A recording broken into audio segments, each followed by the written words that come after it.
Wow, that's some group of people. So we're going to be discussing something so important for our country, for our economy, and for getting us all working again and working well again. It's a tax reform that I think will make America strong and great again. Too few Americans are working, too many jobs are being shipped overseas, and too many middle-income families cannot make ends meet. This plan directly meets these challenges and the challenges also of business. It will provide major tax relief for middle income and for most other Americans. There will be a major tax reduction. It'll simplify the tax code. It'll grow the American economy at a level that it hasn't seen for decades. And all of this does not add to our debt or our deficit, but I'll also be discussing some of that at the end, because we have to make much better deals, we have to negotiate much harder, and we've got to make our economy strong. Changes for individuals will be at levels that you haven't seen in a long time. We're going to cut the individual rates from 7 brackets to 4. Simplification. 25%, 20%, 10%, and 0. If you're single and earn less than $25,000 per year, or married and jointly earn less than $50,000. So, very important. If you're single and earn less than $25,000, or married and jointly earn less than $50,000, you'll not pay any income tax, nothing. This eliminates very strongly and quickly the marriage penalty, very unfair penalty. It eliminates the AMT, which is the alternative minimum tax. It ends the death tax. It's a double taxation. A lot of families go through hell over the death tax.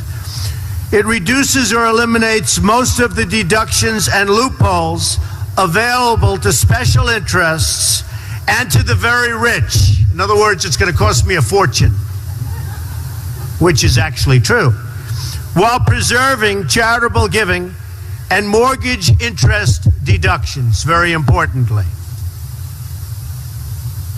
It ends the current tax treatment of carried interest. Those are the hedge fund folks that I've been talking about for quite a while. They make a lot of money, carried interest.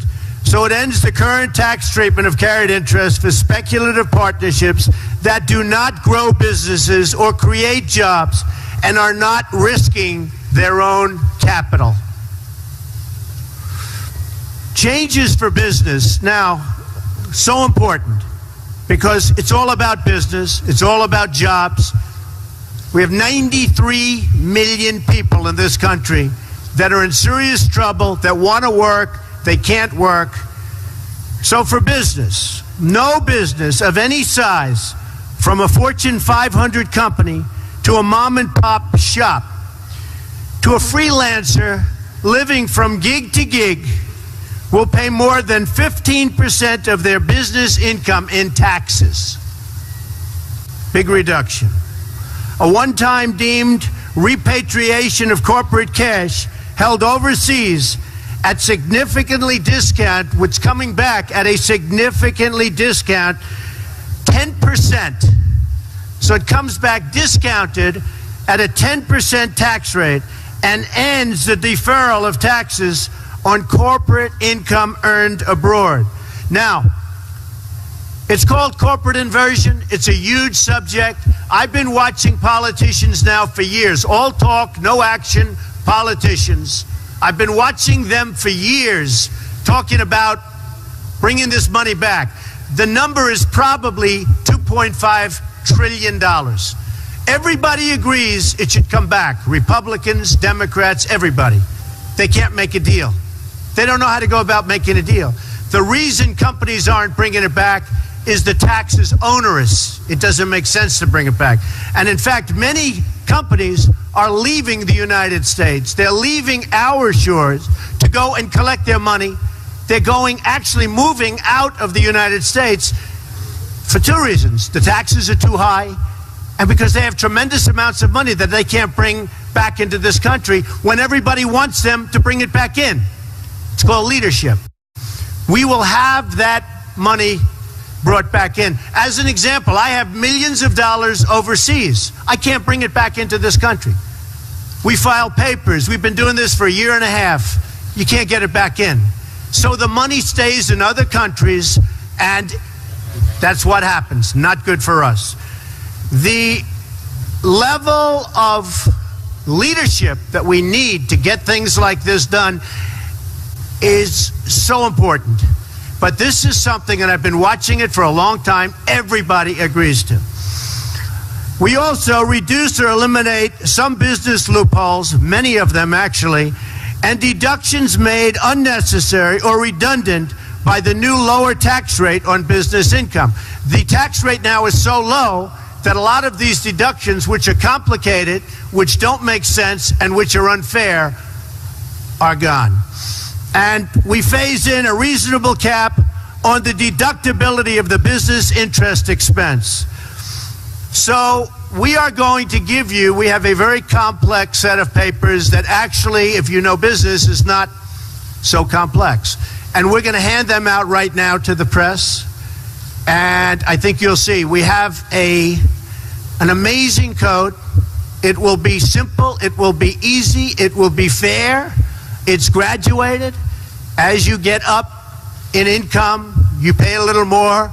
Some of the very unfair deductions that certain people have been given who make a lot of money will not be available any longer. But I actually believe they'll do better because I think the economy will grow. It'll grow rapidly, and we'll have something very special. Now, with all of that being said, and before we take some questions, we have to cut the costs of what's going on in this country. If you look at what we're doing and the money we're spending, I read where a washer, you know what a washer is? Nuts, bolts, and washer. To send from one state to another, it was a 19-cent washer, and it cost $900 and some odd thousand to send it from here to there. And there are many examples. Hammers that cost $800 that you can buy in a store for a tiny amount of money. We will run this country properly. There is so much money to be saved. We're reducing taxes, but at the same time, if I win, if I become president, we will be able to cut so much money and have a better country. We won't be losing anything other than we'll be balancing budgets and getting them where they should be. So this is a plan that's simple, that's a major reduction. I think people are going to be very happy. We've already had some very good reviews. I did the plan with some of the leading scholars and economists and tax experts that there are in this country. They love it. They say, why hasn't this been done before? And this is my wheelhouse. That's what I do well. The economy is what I do well. Whenever they do polls, I always come out way above everybody else on the economy. And on leadership, by the way, but I won't say that. So if anybody has... Wow.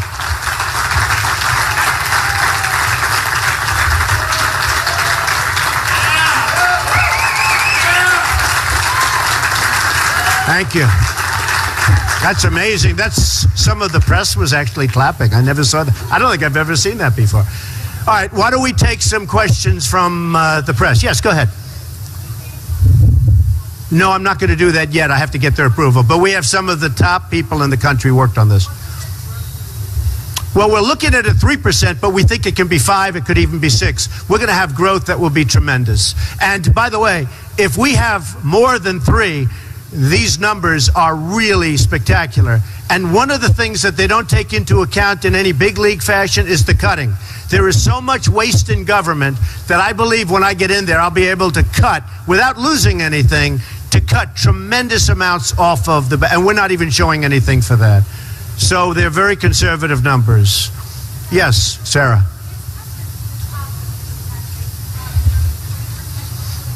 Yeah. My taxes will, first of all, I have a much simpler tax statement. It'll be much simpler. When I do my return, it'll be my returns go up to the ceiling and beyond, which is ridiculous. And you spend millions high level on lawyers, accountants, and everything else.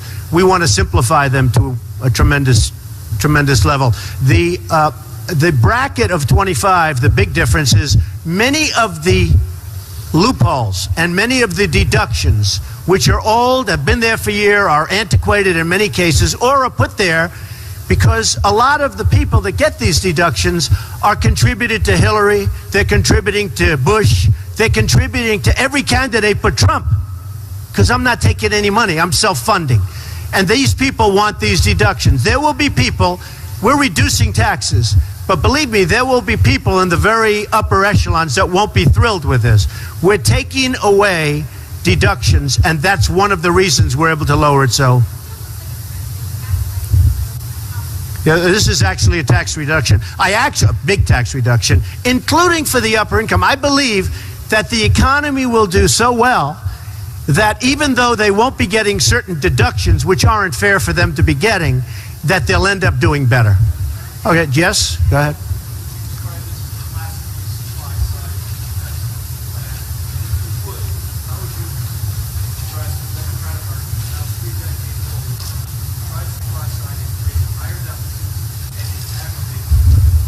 I just think this is a common sense approach. You know, we could say supply side, you could say there's 15 different names given out for different kinds of reductions or increases. I don't think it's supply side or anything else. I think this is a common sense, well thought out tax proposal that's going to trigger the economy, going to make everybody go back and really want to work. It's going to create tremendous numbers of jobs. One of the other things that I'm coupling this with is if I become president, I'm going to renegotiate our trade deals, because our trade deals are not sustainable by this country. Not sustainable. We cannot continue to let our jobs go to all of the different countries. There's not a country that we negotiate with that doesn't make a better deal. Everybody. We lose money with everything. I'm also going to renegotiate some of our military costs, because we protect South Korea. We protect Germany. We protect some of the wealthiest countries in the world, Saudi Arabia. We protect everybody. We protect everybody. And we don't get reimbursement. We lose on everything. We lose on everything. So we're going to negotiate and renegotiate trade deals, military deals, many other deals that's going to get the cost down for running our country very significantly. I'm not showing a big number in that, but I believe that if I become president, those numbers are going to be massive. As an example, Saudi Arabia, they make $1 billion a day. We protect them. So we need help. We're losing a tremendous amount of money on a yearly basis, and we owe $19 trillion. I used to say 18 for the last 6-7 months. Now it's 19, and it's only going up. Yes, Tom?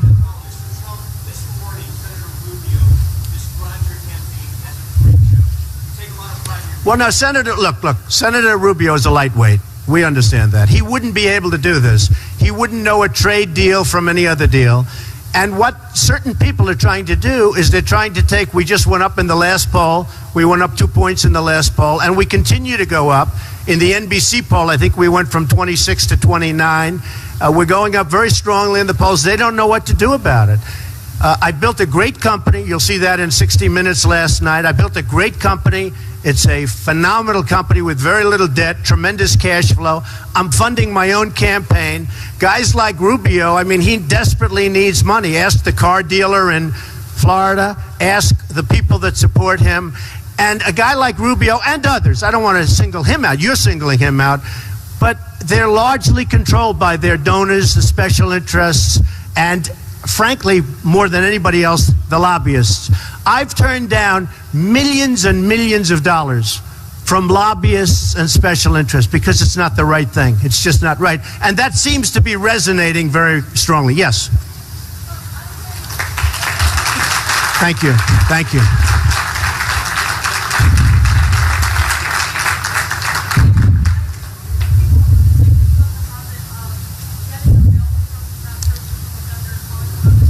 I negotiate. It's true, I do. I get bills from people and I negotiate. Well, is that a bad thing? The country should do that. Yeah, I would. I'd bring that same attitude to the White House. It's true. She said, I have a habit. When you get a bill, you call up and you negotiate. To me, that's a compliment. No, I want to take that thinking to the White House. I would bet you we could save 20. I could even say more, but we could save a tremendous amount. That has to be the attitude our country has. You can't spend millions and millions of dollars on doing something that you can do for $2,000. You know, when you look at costs, we just spent $1 million building a soccer field, okay? A soccer field for our prisoners that happen to be in Guantanamo, okay? I don't like that. What do you need $1 million for? Level out the surface, let them play, if they have to play at all, okay? What do you need to spend $1 million? We just spent, it's a story today, $1 million on a soccer field. How do you spend $1 million doing the soccer field? You have a level piece of land.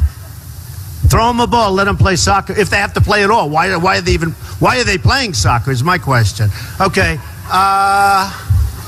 yes, sir, go ahead. No, it's too long. You don't have time. You're not time. All right, go ahead. Why don't you go ahead? Right.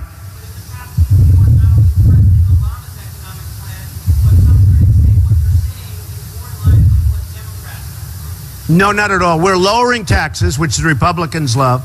And I think one of the reasons I am doing so well in the polls, and one of the reasons I'm doing so well when it comes to the economy in all polls, is that this is the thinking. No, we're lowering taxes very substantially, we're simplifying, and we're getting rid of deductions that are actually obsolete that certain people want to keep for certain reasons. So no, that's not true. Yes, sir, go ahead.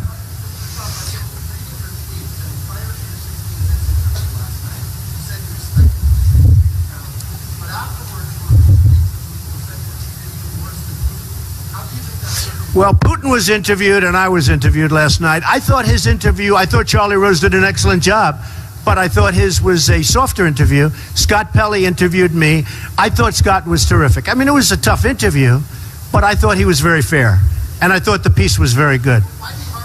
Yeah, go ahead. Why is he harder on me than Putin? I would say because Putin is a nicer person than I am. Okay, go ahead.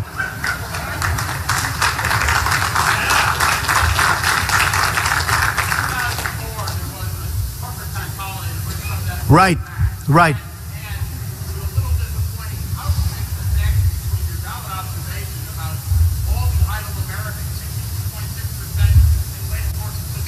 It's the worst in 36 years. Okay. Well, it's a good question, and you can connect the dots. But I guess it has been probably since 2004, you know, you're talking about 10, 11, 12 years, that people have wanted to bring the money back into the country.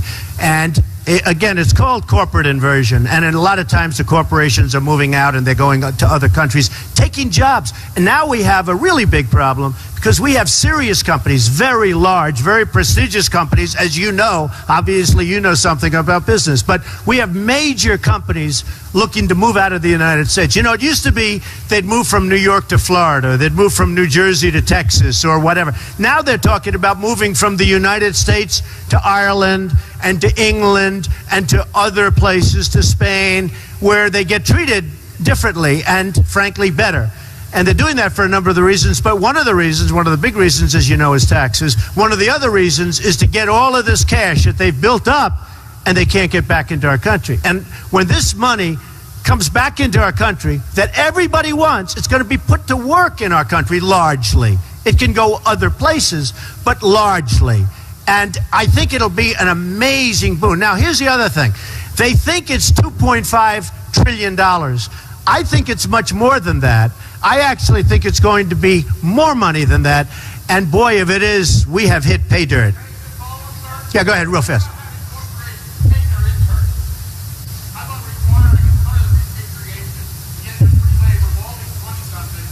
Well, you know, when you end the repatriation, when you get the money coming back in, beyond, tremendous things happen. Sarah, go ahead. Well, I'll be announcing that in the not-too-distant future. But I will tell you, I've been honest. I'm the only one that's honest about this thing.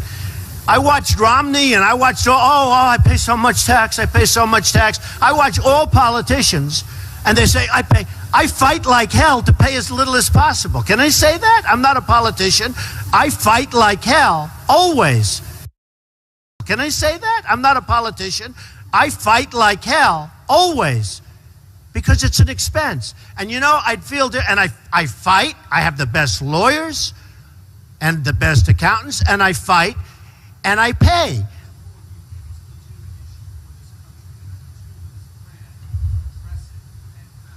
Well, I'll tell you what, in terms of income inequality, we're going to create a lot of jobs. You know, right now, we have a false 5.4, 5.3, 5.6. Every month is different. It is such a phony number because when people look, and then they give up looking for a job, they're taken off the roll. So the number isn't reflective. I've seen numbers of 24%. I actually saw a number of 42% unemployment. 42%. And it could be because when you're looking for a job and you go around and you look and you look and you fight and you want to work and you want to take care of your family and then you can't get the job, and you know what I'm talking about because you're shaking your head and you can't get the job, essentially for statistical purposes, you are considered employed. So then I read every time it comes out, I hear 5.3% unemployment. That is the biggest joke there is in this country. That number is so false. And you know, people ask, how come Trump is doing so well and Carson and others? How come they're doing? You know why they're doing well? Because people are tired of political speak. They're tired of that. And the worst example of it, one of the worst examples of it, is the phony unemployment rate. The unemployment rate is probably 20%. But I will tell you, you have some great economists that will tell you it's 30, 32, and the highest I've heard so far is 42%. There's anger out there at the job picture. Now, one other thing. With that being said, China, Japan, Mexico, Brazil, these countries are all taking our jobs like we're a bunch of babies. That will stop. People will treat us fairly if I become president. We are losing our jobs, we're losing our base, we're losing our manufacturing. All of that will stop. Yeah, go ahead. Well, this is number one, it's simplification. Number two, what I'm really doing is the big picture, because corporations now are going to start having an incentive to create jobs. They're going to have an incentive also to stay in this country. They're going to spend, well, if they provide bigger dividends, people are going to have more money to spend. So that's not so bad either. If a corporation gives out a bigger dividend, that's great. Mr. Jones gets a bigger dividend, he's going to have more money to spend in the economy. So that's good. Yes, ma'am. Should Chris Christie what?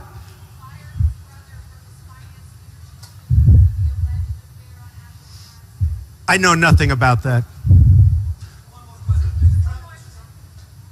Yeah, go ahead.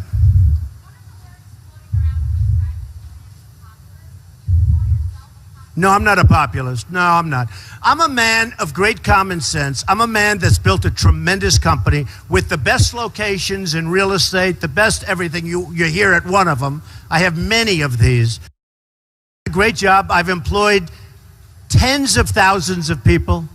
I employ now thousands and thousands of people. I've done a good job, but I wouldn't say populist at all. I would say I'm a man of common sense.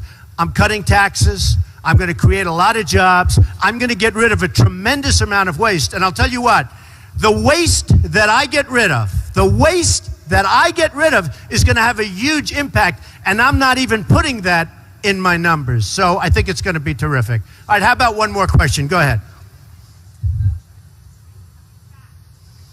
Yes, the motor industry. That's a beautiful way of describing it. The motor industry.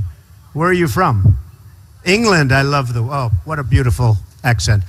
No, I want to get the industry, we call it the automobile industry, but I want to get the automobile industry to build factories here. As you know, Ford is building a $2.5 billion factory in Mexico. Mexico also took a big plant out of Tennessee, and Tennessee thought they were going to get it, and they didn't. I want the motor companies, as you would say, or the automobile companies, to build their plants in the United States. I don't want Nabisco leaving for Mexico or any place else. I want these companies not to leave Chicago, not to leave Michigan, not to leave New Hampshire and Iowa and South Carolina and all of these places where they're leaving and they're going to other countries. I want them to stay here, and they will stay here, and they'll be so happy. Ladies and gentlemen, thank you very much. It's been a great honor. Thank you. Thank you.